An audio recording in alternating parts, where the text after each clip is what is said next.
A blind traveler who brought her guide dog on a recent trip to Vancouver was shocked when a downtown hotel didn't allow her to check into the room her husband had reserved for her. After being told they would be moved to a floor preserved for people with pets, she filed a complaint with the BC Human Rights Tribunal because service dogs are not considered pets. CTV's Shannon Patterson reports.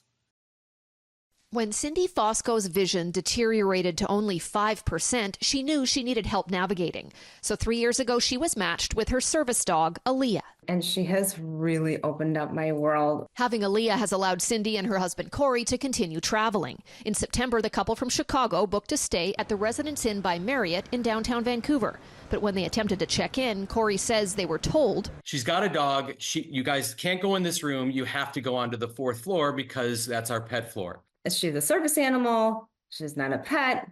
It's completely different than having a pet. And the employee was just not willing to budge. So they said it was their policy to put us on the pet floor. She says the hotel clerk told them the policy was to protect guests with allergies. The Foscos had no choice but to accept the room change so they could start their vacation. We knew right away it wasn't okay. The person has the right to access services under BC law, and they also have the right to the same level of service as other individuals who are not using a guide dog. So the fact that they booked a specific room, that person should have been allowed in the room with their guide dog. CTV left a message with the manager of the hotel and a publicist at Marriott, but did not hear back by deadline.